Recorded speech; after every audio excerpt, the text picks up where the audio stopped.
Hello నమస్తే welcome to my channel say something. Screen మీద చూస్తున్నారు కదా, మొన్నే 29వ తారీఖున అంటే మార్చి 29వ తారీఖు మనకి 1963లో ఈ లవకుశ సినిమా రిలీజ్ అయింది. యాక్చువల్గా లవకుశ సినిమా రిలీజ్ అయిన డేట్ని కనుక మనం గమనిస్తే రామారావు గారు అంటే సీనియర్ ఎన్టీఆర్ గారి కెరీర్లోనే అన్నగారి కెరీర్లో ఒక పెద్ద హిట్ సినిమా ఇది. నిజం చెప్పుకుంటే వారి దిశని మార్చిన సినిమా అనుకోవచ్చు. అంటే అంతకుముందు చాలా గొప్ప గొప్ప సినిమాలు చేశారు ఆయన, కానీ ఈ సినిమాతో ఆయనకు పడ్డ ముద్ర, రాముడిగా ఆయనకు పడ్డ ముద్ర సామాన్యమైనది అయితే కాదు. అంతకుముందు మాయాబజారు ఈ సినిమాలన్నీ వచ్చినప్పటికీ కూడా రామారావు గారికి ఆ లవకుశ సినిమాతో రాముడిగా ఆయనకు పడ్డ ముద్ర ఎంతలాగా జీర్ణించుకుపోయిందంటే రాముడు కృష్ణుడు అన్ని పాత్రలకి ఇంకా ఆయనే, అన్నగారి తర్వాతే ఎవరైనా సరే అని చెప్పేసి అంత ముద్ర పడిపోయింది. ఎందుకంటే ఇందులో రాముడిగా ఆయన పూర్తిగా ఒదిగిపోయారని చెప్పచ్చు. సీతగా అంజలీదేవి గారు ఎంతలా ఒదిగిపోయారో రాముడిగా అన్నగారు పరిపూర్ణంగా ఒదిగిపోయారని చెప్పచ్చు. వారికి ఇంకొక అద్భుతమైన విషయం కూడా ఇందులో ఉంది. అదేంటంటే టీడీపీ పార్టీ ప్రారంభించిన డేట్ కూడా ఇదే అనుకుంటాను, 29 ఆ టైంలోనే, మార్చి 29 టైంలోనే అప్పట్లో ప్రకటించడం జరిగింది. అంటే ఆ తర్వాత మళ్ళీ తర్వాత ఎలక్షన్కి వెళ్ళిన టైం, గెలిచిన టైం వేరే ఉంది, కానీ ఆ టైంలో 9 నెలల ముందే ప్రకటించినప్పుడు ఆ టైంలోనే ఇది 83లోనే ఇప్పుడు ప్రారంభించారు. మనం దానికి సంబంధించిన పార్టీ వివరాలు కూడా మన జరిగిన వైభవం గురించి రేపు చేసుకోవచ్చు ఒక వీడియో. అయితే నిజానికి వారు ప్రారంభించిన ఈ డేట్ అంత సక్సెస్ఫుల్ అంటే ఇందులో కూడా ప్రభుత్వానికి సంబంధించి కొన్ని డైలాగులు ఉంటాయి. అంటే మనకి సన్నివేశానికి సంబంధించిన సంభాషణలు క్లియర్గా ఉంటాయి. ప్రభుత్వం మీద ప్రజలకు ఎప్పుడూ కూడా విశ్వాసం ఉండాలి, పాలించే ప్రభువు మీద కూడా ఆయన చెప్తారు. ప్రభుత్వం పట్ల ఎవరు వ్యతిరేకంగా మాట్లాడితే వారిని వ్యతిరేకించడం మాని వారిని అది అన్ని విధాలా కూడా అబ్జర్వ్ చేయండి, అంటే పరిశీలించి నాకు వివరాలు తెలియజేయండి అని చెప్పేసి ఆ భద్రుడు ఇంకా మిగతా వాళ్ళు ఉంటారు కదా, వారందరికీ కూడా ఆయన చెప్పడం జరుగుతుంది పరిపాలకుడుగాను. అదే విషయం ప్రభుత్వం మీద ప్రజలకు నమ్మకం ఉండాలన్న విషయం మరి ఆయన విషయంలో ఎలా నిజమైందో తెలియదు, కానీ తిరిగి చూసుకునేటప్పటికి ఆయనకు ఒక 20 సంవత్సరాల తర్వాత ఖచ్చితంగా అంతే కదా, 63 అంటే మళ్ళీ 83లో ఆయన గెలిచారు. సో అదేవిధంగా ఒక 20 సంవత్సరాల తర్వాత వారే రాష్ట్రానికి ముఖ్యమంత్రి అవ్వడం, అదేవిధంగా ఆయన పరిపాలించారు కూడా. చిన్న చిన్న రాజకీయపు ప్రకంపనలు ఉండొచ్చు, కానీ రామారావు గారి పరిపాలన ఒక స్వర్ణయుగంగాను, తెలుగు వారికి అందరికీ కూడా ఒక పండగ కింద చెప్పుకుంటాం కదా. ఇప్పటికీ ఎన్టీఆర్ గారిలా పరిపాలించాలంటారు. అంటే ఏంటంటే ఆ టైంలో ఆయన కొన్ని నిస్వార్థమైనటువంటి నిర్ణయాలు తీసుకున్నారు. ఆ విధంగా ఆయనకి ఈ లవకుశ సినిమా ప్రారంభించిన, అంటే ఈ లవకుశ సినిమా రిలీజ్ అయిన డేటు, అలాగే ఆయన పార్టీ ప్రకటించిన డేటు కూడా దాదాపుగా ఒకటే కావటం, ఆ విధంగా చాలా మంచి జరిగిందని చెప్పచ్చు. ఆ విధంగా రామారావు గారికి రాముడు కలిసి వచ్చేయడము నిజంగాను. ఇక సినిమా వివరాల్లోకి వెళ్దాం ఖచ్చితంగా. ఈ వివరాలన్నీ చెప్పుకునే ముందు దర్శకత్వం వచ్చి సి పుల్లయ్య గారు గతంలో ఒకసారి 34లో బ్లాక్ అండ్ వైట్లో ఒకటి సినిమా వచ్చింది వారి దర్శకత్వంలోనే, లవకుశ అనే సినిమా. తిరిగి మళ్ళీ అదే సినిమాని వీరు మళ్ళీ తీయడంతో వారినే దర్శకులుగా తీసుకున్నారనమాట. నిర్మాత వచ్చి ఏ శంకర్ రెడ్డి గారు. తర్వాత ఏ శంకర్ రెడ్డి గారు అని ఆయన ఏం చేశారంటే మళ్ళీ నిర్మిస్తున్నప్పుడు ఈ సినిమాకి సి పుల్లయ్య గారినే, పాత డైరెక్టర్ గారిని తీసుకోవడంతో సి పుల్లయ్య గారు సగం వర్క్ అయ్యాక ఆయన కాలం చేయడం జరగడంతో వారి అబ్బాయి సిఎస్ రావు గారు, అంటే వారి అబ్బాయి సిఎస్ రావు గారిని దర్శకుడిగా తీసుకున్నారనమాట. ఆ విధంగా ఈ సినిమా పూర్తయింది. సినిమా పూర్తవడం వెంటనే పూర్తవలేదు, చాలా ఇబ్బందులు పడ్డారు, చాలా రోజులు ఆగిపోయింది, మళ్ళీ పూర్తయింది. అలా 60లో ఎప్పుడో ప్రారంభించిన సినిమా 63కి ఎప్పుడో అయిందని చెప్తారు, దాదాపు 2 సంవత్సరాలు 3 సంవత్సరాలు పట్టిందని.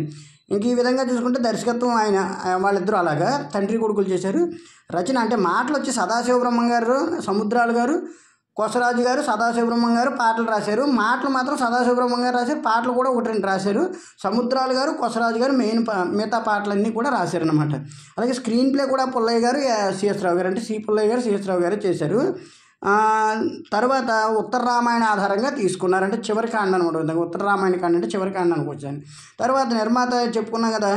ఇక క్యాస్ట్ అంతా మనకి ఆల్రెడీ తెలుసున్నది, ఎందుకంటే సినిమా మన చిన్నప్పటి నుంచి చూసి విని అలవాటు పడిపోయాం. రాముల వారికి అలవాటు పడిపోయామని చెప్పుకోవచ్చు. ఖచ్చితంగా రామారావు గారికి ఎంత అలవాటు పడ్డామో మనం పక్కన పెడితే రాముల వారి నామస్మరణలో మునిగిపోయి ఈ సినిమాతో మనం నిజంగా చెప్పుకోవాలంటే మహానుభావుడు శ్రీరామనవమి 6వ తారీఖునే ఉంది మనకి, ఇంకా 4 రోజులు 5 రోజులు ఉంది యాక్చువల్గాను. ఆ విషయంలో మనకి ఈ సినిమా అంత దగ్గరగా రిలీజ్ అవ్వటం, ఆ విధంగా మనం చేసుకోవడం కూడా మన పూర్వజన్మ సుకృతం అని చెప్పుకోవాలి. ఇటువంటివన్నీ తలుచుకోవడం చూస్తుంటే అనుకో స్క్రీన్ మీద అనుకోకుండా ఆ విగ్రహాల్లో వాళ్ళు నలుగురు అలా కనబడ్డారు, సీతారామ లక్ష్మణులు అన్యుడు కలిపి. ఆ తర్వాత ఇక స్టార్ కాస్టింగ్ తెలుసు కదా, ఎన్టీ రామారావు గారు, అంజలీదేవి గారు, కాంతారావు గారు, నాగయ్య గారు, అలాగే శోభన్ బాబు గారు, సత్యనారాయణ గారు. శోభన్ బాబు గారు, సత్యనారాయణ గారు భరతుడు శత్రుఘ్నుడిగా చేశారు, లక్ష్మణుడిగా కాంతారావు గారు చేశారు, రామారావు గారు రాముడిగా చేశారు, కన్నాంబ గారేమో కౌశల్యదేవిగా చేశారు, ఆ తర్వాత అంజలి గారేమో సీతాదేవిగా చేశారు, ఇంకా కొన్ని సంజయ్ గారేమో వీరి అక్క శాంత కింద చేశారు, రామారావు గారి అక్క శాంత కింద సంజయ్ గారు చేశారు, అంటే జయలలిత గారి మదరు. ఆ తర్వాత లవుడు కుషుడిగా నాగరాజు గారిని ఇంకొక అతను చేశారు. వాళ్ళిద్దరు కూడా కుర్రాళ్ళిద్దరు చాలా బాగా చేశారు, వాళ్ళదే మెయిన్ కీలకం కాబట్టి. తర్వాత నాగయ్య గారు ప్రధాన పాత్ర, వాల్మీకి పాత్ర చాలా బాగా చేసుకొచ్చారు. రమణారెడ్డి గారు, సూర్యకాంతం గారు, అంటే ఒక ఫన్ తరహా పాత్ర ఉంటుంది వాళ్ళ మధ్యలో, అక్కడ ఆశ్రమంలో ఉంటూ, వాల్మీకి ఆశ్రమం ఉంటూ. అలాగే ఆంజనేయుడి పాత్ర ఇంపార్టెంట్ ఇందులో కూడాను. ఆంజనేయుడిగా మనకి ఎవరిని అంటించారంటే శాండో కృష్ణ గారిని అప్పట్లో కొంచెం బలంగా ఉండే మనుషులు తీసుకున్నారు. మనకి జనార్దన్ రావు గారిని ఒక ఆయన ఉండేవారు, ఆర్ జనార్దన్ రావు గారు. ఆయన కొన్ని సినిమాలకు చేశారు హనుమంతుడిగా. ఆ విధంగా రాజనాల్ గారు చేశారు కొన్నిసార్లు. అలాగే శాండో కృష్ణ అనే ఆయన హనుమంతుడిగా తీసుకున్నారనమాట. వరలక్ష్మి గారు భూదేవిగా చేశారు. రేలంగ్ గారు చాకలవాడు అంటే మెయిన్ క్యారెక్టర్, గిరిజా రేలంగ్ గారు ఉంటారు. వాళ్ళిద్దరు గొడవ వల్ల ఈ గొడవ అంతా వస్తుందన్నమాట. తర్వాత శివరామకృష్ణయ్య గారు అంటే వాళ్ళ మామయ్య గారికి అదే శివరామకృష్ణ గారు అంటే డాక్టర్ శివరామకృష్ణ అంటారు. ఆయన లావుగా పొట్టిగా ఉంటారు, ఆయన కొంచెం బలంగా మనిషి. ఆయన్నే డాక్టర్ శివరామకృష్ణ అంటారు. ఆయన చాకలవాని మామ అంటే ఎవరు గిరిజ వాళ్ళ నాన్నగారికి చేశారన్నమాట. రమణారెడ్డి, సూర్యకాంత్ చెప్పుకున్నాక ధూళిపాల గారు వశిష్ఠ మహర్షిగా చేశారు. మనకంటే స్టార్టింగ్ ఆయన రాముల వారి గురువు అనమాట ఆయన వశిష్ఠ మహర్షి. తర్వాత ఎల్ విజయలక్ష్మి గారు, లీలా గారు, సుకుమారి గారు, వీళ్ళందరూ కూడా అంటే పాటలకి డ్యాన్సులు అంటే స్పెషల్ సాంగ్స్ అన్నీ ఎక్కువ ఉంటాయి కదా అందులో. తర్వాత చేశారనమాట. వెంపటి చినసత్యం గారు నృత్య దర్శకత్వం. తర్వాత వచ్చి కళ అంటే ఆర్ట్ వచ్చి టీవీఎస్ శర్మ గారు. ఫోటోగ్రఫీ చెప్పుకున్నాం కదా, పిఎల్ రాయ్ గారు ఇవన్నీ అని చెప్పేసి. ఫోటోగ్రఫీ వచ్చి పిఎల్ రాయ్ గారు. కాస్ట్యూమ్స్ వచ్చి బి నారాయణమూర్తి గారు, బి అప్పారావు గారు, శ్రీరామ్ గారు, రాజు గారు, ఎంవి రాజు గారు, ఇలా 4 డిపార్ట్మెంట్గా పనిచేశారన్నమాట. మేకప్ పీతాంబరం గారు, హరిబాబు గారు. రామారావు గారికి పీతాంబరం గారు అంటే పర్మనెంట్, ఇంకా దాదాపుగా చివరి వరకు కూడా చాలా రోజులు చేశారు ఆయన. పాటలు వచ్చి చెప్పుకున్నవన్నీ కూడా చెప్పుకున్నాం కదా. సంగీతం వచ్చి మాత్రం మెయిన్ మ్యూజిక్ ఘంటసాల మాస్టర్. ఆయన పాటలే కదా, ఆయన సంగీతం కూడా అద్భుతమే. మాస్టర్ అంటే మాస్టరే. తిరుగులేని సంగీతం, తిరుగులేని పాటలు ఎప్పటికీ మోగుతూ ఉన్నాయి, వింటూ ఉన్నాం. ఎన్ని సంవత్సరాల్లో వింటూనే ఉంటాం. తెలుగు చలనచిత్ర చరిత్ర ఉన్నంతకాలం, రాముల వారి పండుగ జరుగుతున్నంతకాలం, దేశంలో హైందవ ధర్మం అంటే ఇక్కడ ధర్మం గురించి మాట్లాడుతామని ఇంకోలా అనుకోకండి, కానీ హైందవ ధర్మం వెలుగొందుతున్నంతకాలం లవకుశ పాటలు దిశలా మోగుతూనే ఉంటాయి. ఈ విషయంలో తిరుగులేదు. అది ఇంకా ఏంటి, చరిత్ర లిఖితం అనమాట, సువర్ణాక్షరాలతో లిఖితం అది. సో ఇంకా ఈ సినిమాకి సంబంధించిన వివరాలు ఇవి. ఇంక సినిమా వివరాలు అయిపోయాక ఇంకా ప్లాట్ వివరంలోకి వెళ్తే కనుక మనం స్టోరీ తెలుసున్నదే. రాముల వారు అక్కడ రావణాసురుని జయించడం, అమ్మవారిని అగ్నిపునీత అయ్యాక ఇక్కడికి తీసుకురావడం, అగ్నిప్రవేశం అదంతా అయ్యాక తీసుకొచ్చి అంతా పట్టాభిషేకం జరగడం, పట్టాభిషేకాన్ని వశిష్ఠ మహర్షి దగ్గరుండి అవన్నీ కూడా చూసుకుని ఎవరిని రాముల వారికి అంతా చెప్పిన ఆయన అంతా మంచి జరగాలని చెప్పడం, రాముల వారు కూడా ప్రభుత్వానికి ప్రజలు అండగా ఉండాలని, అందరూ అండగా ఉండడం వల్లే తను అంత గొప్ప కార్యాన్ని సాధించి వచ్చారని ప్రజల గురించే గొప్పగా చెప్పడం, పాలకులు అలా చెప్పుకోవాలి, ఎందుకంటే ప్రజలు అండగా ఉంటేనే ఇవన్నీ జరుగుతాయని చెప్పే విధానాన్ని బాగా చూపించారు అందులో మనకి. ఆ విధంగా చెప్పి భార్య సమేత అంటే ప్రజలందరూ వెళ్ళాక అక్కడ మనకి స్టార్టింగ్ నుంచి కూడా పాటలే ఎక్కువగా ఉంటాయి. ఆ పాటలో ఫస్ట్ సాంగ్ రామన్న రాముడు శ్రీరామచంద్రుడు వచ్చాడయ్యా అని చెప్పేసి పాట ఉంటుంది, అది చాలా బాగుంటుంది ఆ పాట. జయ జయ రామ శ్రీరామ అని సాంగ్ కూడా ఉంటుంది. వరుసగా వెంటనే పాటలు వచ్చేస్తుంటాయి, పద్యాలు పాటలు ఎక్కువ అనమాట. వశిష్ఠ మునీంద్రుడు లోపలికి తీసుకెళ్ళి మహర్షి రాముల వారి సూర్యభగవాను చూపించి చెప్తాడు సీతాదేవికిని, రామచంద్ర ఈయన మీ కులదైవం అదే సూర్యభగవానుడు, వంశానికి మూల పురుషుడు, వారికి ప్రణామాలు చేయండి అని చెప్పేసి చెప్పడంతో అక్కడ మనకి సినిమా విధంగా స్టార్ట్ అవుతుందంటే సప్తాశ్వరథమారోగ్యం ప్రచండం కశ్యపాత్మజం శ్వేతపద్మధరం దేవం తమ సూర్యం ప్రణమామ్యం అని చెప్పేసి ఘంటసాల మాస్టర్ చక్కటి శ్లోకం పాడతారు. అదిరిపోతుంది నిజంగా శ్లోకం ఆయన పాడుతుంటే ఆయన చెవులు ఆ మాటల నుంచే వినాలి. అది అంతే సూర్యభగవాను ప్రత్యక్షం అంత ఆనందంగా ఉంటుందన్నమాట. వారు ఆ విధంగా అనుకున్నాక ఆయన వశిష్ఠ మునీంద్రులు అప్పగించి వెళ్తారనమాట అన్ని విషయాలని. తల్లి వాళ్ళందరూ కూడా ఆనందపడతారు, లక్ష్మణుడు వాళ్ళందరూ కూడా. అయితే సీతాదేవితో కాసేపు అవన్నీ సరదాగా అవన్నీ మాట్లాడుకున్నాక మళ్ళీ లోపలికి వెళ్ళాక చక్కగా మళ్ళీ పాటలు విరిసేనే చల్లని వెన్నెలా అని చెప్పేసి మళ్ళీ అక్కడ పాట ఉంటుంది, అంటే సీతాదేవిని ఈయన వచ్చాం. అదంతా ఇక సీతాదేవి ఏకాంతంగా రావడం, ఏకాంతంగా వచ్చినప్పుడు రాముల వారు చక్కటి ప్రశ్న వేస్తారు, అంటే కనుక్కుంటారు. ఆయన ఎదరికి తిరిగి ఉంటారు, ఈవిడ వెనక నుంచి వస్తుంటే సీత అంటారు, అదేమిటి నేను వస్తున్నప్పుడు అలాగే ఎలా తెలిసింది మీకంటే ఒక చక్కటి మంచి మాట అంటారు, అంటే ప్రేయసి సమీపిస్తున్నప్పుడు హృదయనాళ్ళు వాటి అవి మోగుతాయని చెప్పేసి ఆయన అంత అందంగా చెప్తారన్నమాట. అయితే అక్కడ అర్థంలో చూశారని కాసేపు ఆవిడ నవ్వుతారు. అయితే అక్కడే ఒక చంద్రవంకలాగా ఇలా దిద్దితే అంటుంది, ఏమిటి ఇలా సూర్యవంశం వాళ్ళు ఏమిటి ఇలా దిద్దారంటే అప్పుడు జ్ఞాపకం చేస్తారు ఆయన. ఒకసారి అన్నావు గుర్తుందా, సూర్యవంశరాజులండి చంద్రవంకం దిద్దేరేమిటని చెప్పేసి ఆ విధంగా ఈరోజు నీకు దిద్దాలనిపించిందని చెప్పేసి ఆవిడకి బొట్టు పెట్టడం, వారిద్దరి మధ్యన అంటే ఒక చక్కటి భార్యాభర్తల మధ్యన ఉండే ఒక చక్కటి సాన్నిహిత్యాన్ని, మానవ సంబంధాల వైశిష్ట్యాన్ని చాలా అత్యంత సున్నితంగా అత్యంత అందంగా చూపిస్తారు. నిజంగా రామారావు గారు మాట పైకి వచ్చి పొరిలిపోతుందా అని అంత శాంతంగా మాట్లాడతారు. అందులో ఆయన కోపంగా మాట్లాడినప్పుడు అలాగే ఉంటారు, అట్ ద సేమ్ టైం మామూలుగా మాట్లాడినప్పుడు అలాగే ఉంటారు. చాలా బాగుంటుంది. అది అయిపోయాక కొన్నాళ్ళ తర్వాత ఆవిడ సరదాగా అడుగుతారు, నేను ఇలా వనవిహారానికి వెళ్ళాలనుకుంటున్నానంటే మొన్న ఈ మధ్యనే కదా తిరిగి వచ్చామంటే ఎందుకో అవన్నీ కొంచెం ప్రశాంతంగా అనిపిస్తున్నాయి, ఒకసారి మళ్ళీ చూద్దాం వెళ్దామని. అయితే ఈలోగా అర్జునుడు అనే ఒక చిత్రకారుడు అప్పట్లో ఉండేవారు అన్నమాట. ఆయన ఆర్ట్ వేసి తీసుకొస్తారు రాములు వారిది, అది పర్ణశాలకు సంబంధించిన అది. కాంతారావు గారు అంటే లక్ష్మణ్ ఆనందపడి, అర్జున నీకంటే గొప్ప చిత్రకారుడు ఎవరున్నారు, ఈ విధంగా సీతారాములు అన్నీ కూడా ఒక చరిత్రం కింద నువ్వు బొమ్మలు వేయాలంటే నాకైతే మీకు సంతృప్తి ఉంది కానీ నాకు అంత సంతృప్తి కలగట్లేదంటే, అదేమిటది గొప్ప చిత్రకారుడు నువ్వు సంతృప్తి కలగకపోవడం నీకన్నా అదే నీకు సంతృప్తి కలగకపోవడం అంటే నేను అడిగినప్పుడు, బొమ్మలు అంటే చిత్రపటాలు కాలానుగుణంగా జీర్ణించుకుపోతాయి, అంటే అవి పాడైపోతాయి కాలానుగుణంగా అని చెప్పేసి, అలా కాకుండా ఎవరైనా ఈ మహాకావ్యాన్ని రాయగలిగితే అంటే అంతటి మహానుభావుడు ఎవరు ఉన్నారని లక్ష్మణుడు అడగడంతో, అంటే మనకి ఎవరైనా ఉంటే బాగుండి అలా రాస్తే, ఎందుకంటే వారిది మామూలు దాంపత్యం కదా, ఆ దాంపత్యానికి ఎవరైనా కథ రాయగలగాలి కదా అంటే, అప్పుడు వాల్మీకి మహర్షి రామాయణాన్ని అప్పుడు పూర్తి చేసి చివరి కాండం చెప్తారు. ఆ పక్కన మహర్షి ఉంటారు చిన్న, అంటే ఈయనతో పాటు వాల్మీకి మహర్షితో పాటు. ఈ రోజుతో పరిసమాప్తం అయింది రామాయణం అంటారు ఆయన రాసి చివరికి. రావణుని చంపి సీతను సంహరించుకుని రాముడు మహానుభావుడు అక్కడికి వెళ్ళాడు. చక్క అమ్మ అయోనిజ ఆవిడ పరిపూర్ణత అయింది, అంతాను అగ్నిపునీత అయిందని అంతా చెప్పి తీసుకెళ్ళి అక్కడ పట్టాభిషేకం జరిగిందని. కానీ ఎంత విన్నా తనివి తీరని రామాయణం ఇంకా ఉంటే బాగుండును కదా అనేస్తారు ఆయన గౌకరి అనగానే వాల్మీకి జరిగే సిచ్యువేషన్ అర్థమవుతుంది. అక్కడ ఆ సిచ్యువేషన్ జరగగానే ఇక్కడ రేలంగి గారికి గిరిజి గారికి మధ్యన గొడవ అవుతుంది. ఆవిడ గిరిజి గారు చాలా రోజులేమో ఊరికి వెళ్ళి, అంటే ఒక చాకలి ఆవిడ అనమాట, ఆవిడ వచ్చి చాలా రోజులు ఊళ్ళోకి వెళ్ళడంతో ఇతను రాయలంగా గారు అనుమానించి నువ్వు ఎక్కడికో వెళ్ళి ఎక్కడో తిరిగి వచ్చావని చెప్పేసి అడగడంతో, అలాంటిది ఏం లేదు పదండి రాముడి దగ్గరికి ఈ విషయం తేల్చుకుందాం, ఎలా అనుమానించకూడదని మన మామగారు అంటే ఎవరో శివరామకృష్ణ వెళ్తాడు, డాక్టర్ శివరామకృష్ణ అనగానే ఏడాది లంకలో ఉన్న సీతను తీసుకొచ్చి వెళ్ళుకుని ఎర్రిరాముని కాదు నేను అనడంతో ఆ వాక్యం ఎవరికి భద్రుడికి చెవిని పడుతుంది. అంతకుముందు భద్రుడు వాళ్ళు ఒకసారి కలుస్తారు, ఈయన కలిసినప్పుడు అడుగుతారు ఎలా ఉంది నాయన ఏంటంటేని, ఏం చెప్తాం ప్రభు, రాముల వారి కాలంలో ఇంతకంటే గొప్ప ప్రభుత్వం లేదని, అంటే ఇంతకంటే గొప్పగా ఇంకెవరు పాలించలేరని చెప్పుకుంటున్నారు, ఎక్కడ చూసినా కరువు కాటకాలు లేవు ఏమీ లేవని చెప్తే, అంటే నాకు పొగడ్తలు అయితే మీరు చెప్పక్కర్లేదు, నిజం ఎంత నిష్ఠూరమైనను కఠినమైనను చెప్పి తీరవలసిందే అని చెప్తాడు. ఆ విధంగా భద్రుడికి ఈ అపవాదు చెవిలో పడుతుందన్నమాట, ఈ విధంగా వీళ్ళు తప్పుగా మాట్లాడడం. అలాగే ఇంకో అతను కూడా అంతకుముందు ఒక జోక్ వేస్తాడు, అంటే ఒక సరదాగా సంభాషణ చెప్తూ అంటాడు, రాముడు స్వార్థపరుడు అన్నాడండి ఒక ప్రజల్లో ఒక అతనంటే, ఎందుకన్నాడో చెప్పాడంటే, అవునండి పండగలకి పబ్బాలకి ఏదైనా దానం ధర్మం చేద్దామంటే యాచకుడు లేకుండా పోయాడు ఏకంగా రాజ్యంలో అని చెప్పాడంటే, చాలా మంచిది, ప్రజలను అలాగే పరిపాలించాలి, ప్రభుత్వానికి ప్రజలే మూలం, వాళ్ళకి ఏ విధమైన ఇబ్బంది మన వల్ల కలిగినా మన కుటుంబాల వల్ల కలిగినా ఎవరి వల్ల కలిగినా కూడా దాని నిర్ణయం ఖచ్చితంగా మనకు సంబంధించిందని. ఆ విధంగా భద్రుడు వచ్చి బాధపడుతూ ఇంక విషయం చెప్పేస్తాడు. ఆ విషయం చెప్పడంలో శ్రీరామచంద్రుడు ఏం చేస్తారంటే, ఇంకా రామారావు గారు ఇంక వెంటనే లక్ష్మణుని పిలిచి, నాయన ఇలా జరిగింది, నువ్వు వదిన గారిని తీసుకువెళ్ళి అక్కడ దింపేసిరా అంటే, అక్కడ నిజంగా రామారావు గారి మధ్యన రాముడి మధ్యన లక్ష్మణుడి మధ్యన ఉండే సన్నివేశాలని ఎంత హృదయంగా తెరకెక్కించారు. ఇందులో ప్రతి క్షణం పాటలు పద్యాలు ఉంటాయి మనకి.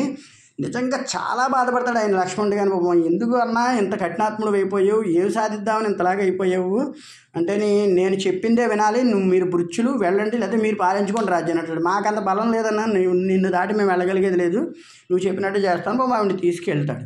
అక్కడ మనకు ఏ నిమిషానికి ఏమి జరుగునో అనే పాట ఉంటుంది, అందులోనే అంతా చెప్పేస్తారు. కరుణామైలిది కాదనలేరా, కఠిన కార్యం అనబోరా, సాధువులకు ఎప్పుడు వెతలేనా, తీరని దుఃఖపు కథలేనా అని చెప్పేసి మనకు ఒక లైన్ వస్తుంది. అంటే అక్కడ అర్థమైపోతుంది, ఎనకులమున జనించిన నృపదులు ఈ దారుణము సహించదరా అని చెప్పేసి ఒక పద్యం ఉంటుంది. అది ఆ పాటలోని లైను. వినువీధిని శ్రేణులుగా నిలిచి విడ్డూరంగా చూసేదిరా అని, కంచే నిజముకు చేను వేసిన కాచేవారెవరు, రాజే ఇది శాసనమని పలికిన ప్రతిఘటించేవారెవరు. ఒక్కొక్క లైన్ ఒక కాణిముత్యం, ఒక్కొక్క చరణం ఒక అద్భుతం అనమాట. నిజంగా ఆ పాటలో సరైన ఇల్లాలకి సరైన భర్తకి వాళ్ళకి మధ్య ఉండే అనేక రకాల అవరోధాల వల్ల కుటుంబాలు ఎంత ఇబ్బంది పడతాయనేటువంటిది మనకు ఒక మానవ సంబంధాల ఆ అద్భుతాన్ని ఆ పాటలో అద్భుతంగా రాశారు. అలాగే ఇల్లాలుగా ఆవిడ పడే బాధని అక్కడికి తీసుకెళ్ళలేక పాపం ఆ పాట అయిపోయి అక్కడికి వెళ్ళి వదిలేసి వస్తూ చెప్తాడు అన్ని విషయాలు. చెప్తే అయ్యో లక్ష్మణ ఎంత పని చేసావని చేసి బాధపడుతూ, శ్రీరామచంద్ర ప్రభు ఎంతటి కఠినాత్ముడు అయిపోయావు, ఇలా చేసేవేమిటని చెప్పేసి ఆవిడ బాధపడుతూ అన్ని నేను వెళ్ళి ఇంకా లాభం లేదని చెప్పేసి అక్కడ దూకేస్తానంటారు. అక్కడ ఒక బావి ఉంటుంది, అందులో పడిపోతాను. కానీ లక్ష్మణుడు ఆన పెట్టేసుకుంటాడు. అమ్మ ఆన మీకు ఏమన్నా అయితే నేను నా ప్రాణం పోయినట్టు లెక్కండంతో దాంతో ఆవిడ పాపం బాధపడి, ధర్మాత్ములు మీరు, మీ అన్నగారు నాయన, మీ అన్నగారు మీ తాత ముత్తాతను, మేమెక్కడ ధర్మాత్ములు, మా ధర్మం ఎక్కడ ఉంటుందంటే, అలా అనకమ్మ, ప్రతిదినం నీ కాళ్ళు ముక్కుతాను తల్లి, ప్రతిదినం నీ కాళ్ళు చూడడమే తప్ప వేరేది కూడా చూడలేదు. వదిలి గారి మీద ఎంతటి విలువ ఉందో చూసుకోండి. ఇప్పుడున్న మానవ సంబంధాలకు, అప్పుడున్న మానవ సంబంధాల విలువలకి గొప్పలు తెలుసుకుందాం. వాళ్ళంతా ఉదారవాదులు అనమాట, అంతా నిస్వార్థపరులు. కానీ ఇప్పుడు అంతా స్వార్థమే, మనం ఆ విషయంలో చెప్పుకోకూడదు. కానీ అయితే వెంటనే లక్ష్మణుడు అలా అప్పగించేసి వెళ్ళిపోవడం, ఆవిడ ఇంక పాప అలా వెళ్ళిపోతుండగా రమణారెడ్డి గారిని, అంటే వాల్మీకి మహర్షి ఆయన అసిస్టెంట్ రమణారెడ్డి గారు అంటారు కదా, నాగయ్య గారు రమణారెడ్డి గారు అలా వస్తుంటే అక్కడ నెక్లెస్ పడిపోతుంది. ఆవిడ అయితే స్వామి ఏదో మహాలక్ష్మి వేసుకున్న నెక్లెస్ తప్ప ఇది మామూలు వాళ్ళు వేసుకునేది కాదంటాడు ఆయన. అంటే హారం తప్ప కాదని, కానీ ఆయనకి జ్ఞానబోధ అయిపోతుంది.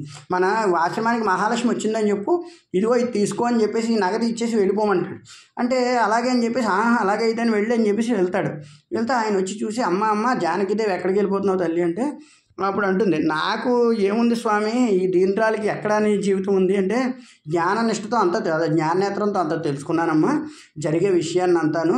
నీ దర్శన భాగ్యంతో నా జన్మ తరించిన తల్లి, మీ సీతారాముల చరిత్రని రామాయణ రూపంలో రాసిన వాల్మీకి మహర్షిని నేనగానే ఆవిడ నమస్కారం చేస్తే, లోకమాతకు నువ్వేమిటి తల్లి అంటే, నా మీద అపవాదు పడింది స్వామి, నేను రాలనంటే, నీకు అపవాదం ఏమిటమ్మా, సృష్టి స్థితి లయ కారణమైన జగన్మాతవు, ఆదిశక్తివి, మహాలక్ష్మీదేవి, నీకు నిందేమిటి, ఏదో కాలమాన పరిస్థితులు అంతే, రా నా దగ్గరికి, లోకపావని అనే నామంతో నా దగ్గర వెలుగుంది, కానీ లోకాలనే నామాలను నీకు నామాలకు లోటు ఎవడు తెలియదు, రా అని చెప్పి తీసుకెళ్ళి అక్కడ పరిచయం చేసి, ఇప్పుడు లోకపావని అని వనదేవత, ఈవిడ జాగ్రత్తగా చూసుకొని పరిచర్యలు చేసి అంటాడు. ఇక్కడ రాములు వారు రోజు రోజుకి కృంగిపోతూ ఉంటారు.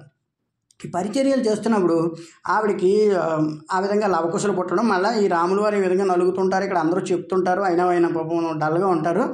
ఈలోగా ఈ లవకుశలు పుట్టడం, వాళ్ళన్నీ నేర్చుకోవటం, మళ్ళీ వాళ్ళ దగ్గర పాటలు, వాళ్ళ ఇంకంతా రాములు వారి పాటలు పాడుతుంటారు. మరి శ్రీరాముని చరిత్రను తెలిపేదమ్మా అనే పాట ఒకటి, జగదభిరాముడు శ్రీరాముడే అనే పాట ఒకటి, ఇవన్నీ అద్భుతమైన పాటలు, ఇంకా చాలా పెద్ద పెద్ద పాటలు. అంటే రామాయణాన్ని సగం చదివినవి. తర్వాత వాళ్ళు ఆ పాటలు పాడుకుంటూ రాముల వారి దగ్గరికి వస్తారు. మరి ఈలోగా రాముల వారిని కూడా వీళ్ళందరూ ఎవరు అక్క వీళ్ళందరూ కూడా అడుగుతారు పాపం, అంటే ఎందుకు నాయన అలా అయిపోతున్నావు అంటే, వీళ్ళ బావగారు, ఆయన పేరు భారద్వాజ మహర్షి ఏదో అయ్యి ఉండొచ్చు ఆయన, అంటే ఎవరు రాముల వారు అక్కని చేసుకున్నారు కదా, ఆయన ఒక మహర్షి అనమాట. ఆయన కూడా అంటారు, శాంత నీకు తెలియదు, నువ్వు అక్కవు కాబట్టి తమ్ముడిగా అతని మీద అడుగుతున్నావు, కానీ అంటే అది అడుగుతున్నావు కానీ కొంచెం గట్టిగాను ఈ విషయంలోనూ, అలా అడగడానికి మనం ఎవరూ సరిపోము. ఎందుకంటే సీతారాముల బంధం అనేటువంటిది ఈ జన్మకి కాదు, ఎన్ని జన్మలకైనా ఎన్ని యుగాలకైనా కూడా వాళ్ళిద్దరు లాంటి భార్య భర్తలు మరొకరు ఉండబోరు, మరొకరు రాబోరేమో కూడా అని చెప్పేసి చెప్తారనమాట. చెప్పి అంతటి గొప్ప బంధం అది, ఆ బంధం వాళ్ళిద్దరికీ అర్థమవుతుంది, మనం ఎవరూ చెప్పక్కర్లేదు, వారికి తెలుసు ఆ ఎడబాటు, ఆ బాధ అవన్నీ కూడా వారికి అవగాహన ఉన్నాయని చెప్పడం మనకి అక్కడే, అంటే ఎంత గొప్ప అవతారమో ఇది మనకి అర్థమవుతుంది. ఆ సీతాదేవి కానీ రాముల వారి కానీ ఎంత గొప్ప అవతారమో భార్యాభర్తలు కంటే, సృష్టిలో మానవ ధర్మంలో భార్యాభర్తలు అన్న వాళ్ళు ఎంత ఇంపార్టెంటో, కుటుంబ బంధాలు ఎంత ఇంపార్టెంటో చెప్పడానికి ఆ ధర్మం అలా ఉద్భవించిందని చెప్పవచ్చేమో. ఆ విధంగా చెప్పడంతో ఇక్కడ ఈ కుర్రాళ్ళు పాడుకుంటూ వచ్చి మామూలుగానే ఇక్కడ కూడా పాడతారు. మరి శ్రీరాముని చరిత్రను తెలిపేదమ్మ అని పాట పాడుతుంటే ఆ పాట విని మళ్ళీ ఇక్కడికి తీసుకొస్తారు. ఎవరు అక్కడ చెలికత్తులు విని కౌశల్యాదేవి చెప్పడం, ఆవిడ మళ్ళీ పాడించడానికి ఇక్కడికి తీసుకురావడంతో అక్కడ రాముల వారిని పిల్లలు చూస్తారు. చూడగానే అక్కడ శ్రీరాఘవం రఘుకులాన్మయం అప్రమేయం అని చెప్పేసి అక్కడ ఒక సీతాపతం అని చెప్పేసి అక్కడ పద్యం ఉంటుంది. రామారావు గారు చాలా బాగా కనబడతారు నిజంగా. ఆజానుబాహం అరవింద దళాయదక్షం అని చెప్పి చెప్తున్నప్పుడు నిజంగా రాముల వారు దర్శనం ఇచ్చారేమో అనుకుంటూ రామారావు గారిని చూస్తే మన విషయంలో చాలా బాగుంటుంది ఆ సీన్ నిజంగాను. ఆ విధంగా చెప్పాక ఏమవుతుందంటే, ఈ విధంగా సీతాదేవిని అడవులకు పంపించామంటే సీతాదేవిని చూపించమంటారు వాళ్ళు. ఆ విధంగా అడవులకు పంపించడం జరిగిందంటే కోపంతో వెళ్ళి వాళ్ళ అమ్మగారి దగ్గరికి వెళ్ళిపోయి ఇలా జరిగింది, మేము శ్రీరాముని చూడమంటే ఆవిడ కోపం వచ్చేస్తుంది. కోపం వచ్చి కొట్టేయడం దూకుడు చేయడంతో మళ్ళీ ఆవిడని పొగుడుతారు. శ్రీరామ పరంధామ రఘురామ పరంధామ అని మళ్ళీ అక్కడ పాట, అంటే ఆవిడని శాంతింపచేయడానికి. ఈ విధంగా అయ్యాక ఇంకా ఆవిడ కొంత కలతగా ఉంటుందంటే, ఈలోగా శ్రీరాముడు యాగం చేద్దాం అనుకున్నాడు కదా, ప్రజలందరూ తప్పు తెలుసుకుని మాకు తప్పు జరిగిందని తెలిసింది బాబు, ఆ సీతాదేవి వెళ్ళిపోవడానికి కారణం ఏంటో తెలిసింది, మా తప్పు మేము ఎంత అపరాధం చేసామని వాళ్ళే బంగారం తీసిస్తారన్నమాట. అంటే యాగం చేయడానికి ఆయన భార్య పక్కన లేదు కదా అని ఆయన అనుకున్నప్పుడు వాళ్ళందరూ చెప్తారు, ఎవరో వశిష్ఠ మహర్షి వాళ్ళందరూ సువర్ణమైన అంటే సీతను, అంటే బంగారు సీతను పక్కన పెట్టుకుని యాగం చేయాలని చెప్పేసి. ఆ విధంగా ప్రజలందరూ సువర్ణం ఇవ్వడంతో ఆయన యాగానికి సిద్ధపడతారన్నమాట. అక్కడ అశ్వమేధ యాగానికి జయము జయము జయము, రామయ్య రాజ్యానికి శుభం అని చెప్పేసి అక్కడ మంచి పాట ఉంటుంది. ఈలోగా ఇక్కడ ఏమవుతుందంటే ఈ లక్ష్మణుడు వాళ్ళు వదిలిన అశ్వమేధ యాగానికి వదిలిన గుర్రాన్ని లవకుశులు బంధించేస్తారు. అక్కడి నుంచి వెళ్ళిన లక్ష్మణుడు మూర్చిపోయేలా చేస్తారు, భరతుడిని మూర్చిపోయేలా చేస్తారు, శత్రుఘ్నుని మూర్చిపోయేలా చేస్తారు. చేయడంతో రాముల వారికి ఆశ్చర్యం వేస్తుంది, ఎవరు ఆ పిల్లలు అంటే ఎంతలాగా ఎవరని చెప్పేసి ఆయన కూడా వచ్చి చూసి ఆశ్చర్యపోతాడు అన్నమాట. మీరా ఆ రోజున ఆప్ చేసింది, ఆ రోజు వచ్చారు కదా మీకు అంతలా అంటే ఆయన కూడా ఎదిరిస్తారు. నువ్వు గొప్పవాడివి, నువ్వు భార్యను వదిలేసి నువ్వు మాకు చెప్తున్నావు అని చెప్పేసి ఆ విధంగా వాళ్ళ మీద వాదోపవాదాలు పెరిగే యుద్ధం కూడా జరుగుతుంది. ఈలోగా ఆంజనేయ స్వామి అక్కడికి వచ్చి బెదిరిస్తాడు. ఆ మహానుభావుని ఏమంటున్నారు కానీ ఆయన్ని పొగుడుతూ అనేటప్పటికి ఆయన హైట్ అయిపోతారు కదా, ఆ పొగుడుతూ అంటే కిందకి దిగిపోతారు అన్నమాట. ఆ విధంగా పాటలు పాడుకుంటూ ఆయన తీసుకుపోమంటారు. ఆ శిష్యులు వాళ్ళందరూ ఆ పిల్లల్ని తీసుకుని వెళ్ళిపోతారు సీతాదేవి దగ్గరికి. తీసుకుని వెళ్ళిపోతే అక్కడ సీతాదేవి వ్రతం చేస్తుంటారు. ఎందుకంటే అంతకుముందు రాముడు యాగం చేస్తున్నాడని ఆవిడ కలత చెందినప్పుడు వాల్మీకి మహర్షి ఆవిడకు ఒక ఉపదేశిస్తారు, ఒక ఏమిటంటారు దాన్ని, ఒక వ్రతం ఉపదేశిస్తారన్నమాట. ఆ సహస్ర కమలాలనే ఉంటాయి, శతపత్ర కమలాలు, ఆ కమలాలను వీళ్ళు తీసుకొచ్చి పిల్లలు ఇస్తూ ఉంటారు. ఆ విధంగా వెళ్తున్న క్రమంలో యుద్ధాలు అవి జరుగుతాయి. ఎవరు లక్ష్మణ్ రావడం, ఆ గుర్రం రావడం, బంధించడం అని.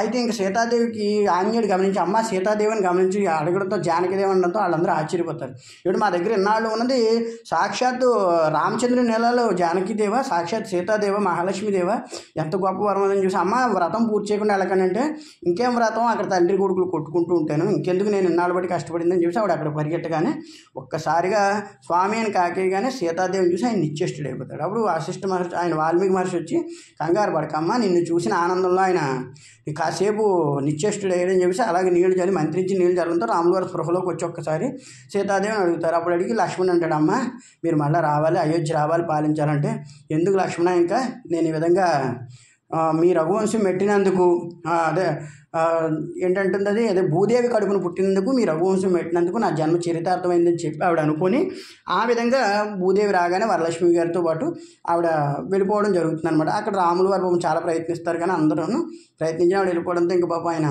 వీళ్ళిద్దరికీ పట్టాభిషేకం చేసి ఆయన అవతార కైవల్యం చెందుతారు. అలాగే సీతాదేవి ఆవిడ కూడా అవతారం చాలించారు కాబట్టి రాములవారు కూడా అవతారం చాలించి మనకు వెళ్ళి ఇద్దరు విష్ణువుని అంటే శ్రీ మహావిష్ణువు మహాలక్ష్మి రూపాల్లో మనకు కనబడతారు. సినిమా ఆ విధంగా ఎండ్ అవుతుంది. పాటలు ఇందులో అద్భుతమైన పాటలు ఉన్నాయి. నాగయ్య గారికి 2 పాటలు ఉంటాయి, 2 పాటలు అద్భుతమే. ఆయన సీతాదేవిని చూస్తూ పాడతారు, రంగారు బంగారు చెంగావులు ధరించి శృంగారవతి నారజీరలను బూనే అని చెప్పేసి సీతాదేవిని చూస్తూ ఆయన పాడే పాట వింటే ఆవిడ ఎంత కష్టపడిందో కళ్ళ నీళ్లు తిరుగుతాయి. అలాగే మళ్ళా నువ్వు దగ్గర సందేహించకమమ్మ రఘురాము ప్రేమను సీతమ్మ అని చెప్పేసి ఆ పాట ఒకటి, అందులో ఒక మంచి లైన్ ఉంటుంది, రఘుకులేశుడు ధర్మము వీడి మరో భామతో కూడిన నాడు నాదు జపము తపము నా కావ్యంబే హృదయగునమ్మ అని చెప్పేసి ఆయన పాడిన పాట కానీ నిజంగా అద్భుతం అన్నమాట.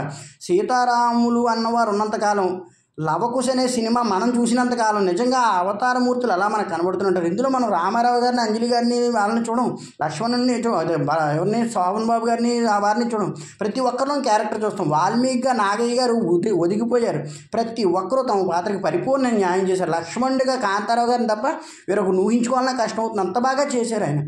ప్రతి ఎమోషన్ పడింది, ప్రతి క్షణం కళ్ళ నీళ్లు తిరిగితే మనకి చాలా సందర్భాల్లో భార్యాభర్తల ఎడబాటు ఎంత భయంకరంగా ఉంటుందో, వారి అవతారం ఎంత గొప్పదో, ధర్మం కోసం, ప్రభుత్వం కోసం, ప్రజల కోసం ఒక నాయకుడు ఎలా నిలబడాలో అవన్నీ కూడా చాలా చాలా అద్భుతంగా తెరకెక్కించారు. అన్నగారి అజరామరమైన చిత్రాల్లో ఇది కూడా ఒకటి. ఇంకా అద్భుతమే నిజంగా. రామారావు గారు అంటే రాముడు, ఆ రామ అని పేరు వచ్చినందుకు నిజంగా జన్మ చరితార్థం అయిపోయింది అనుకోవచ్చు అయింది. ఈ లవకుశ సినిమా అప్పట్లో రికార్డుల మీద రికార్డులు సృష్టించింది. పావల ₹1 టికెట్లతో ₹1 కోటి గ్రాస్ వసూలు చేసిన మొట్టమొదటి సినిమా. 26 ప్రింట్లతో రిలీజ్ చేస్తే 26 ప్రింట్లకు గాను ఫస్ట్ ముందర 100 ఆడి, తర్వాత దాదాపుగా 200-300 రోజులు ఆడి 175 ఏకంగా 18 సెంటర్లలో అప్పట్లో 175 రోజులు ఆడింది. తర్వాత సంవత్సరాలు ఆడింది. తర్వాత కొన్ని ప్రింట్లు ఎక్స్ట్రా రిలీజ్ చేస్తే అలా 57 సెంటర్లు డైరెక్ట్గా 100 రోజులు ఆడిందని చెప్పేసి అప్పట్లో చెప్తారు. అంటే ఎంతలాగా ప్రింట్లు వెళ్ళిపోయో. ఎందుకంటే కాకినాడలో చాలామంది మాకు తెలిసిన వాళ్ళు చెప్తారు, లక్ష్మీ థియేటర్ దగ్గర ఎక్కడో ఆడిందండి ఈ సినిమా కొన్ని చోట్ల, అక్కడ వంటలు వండుకొని చూసేవారట. సో చక్కటి మూవీ చూడండి. రానున్న శ్రీరాముకి.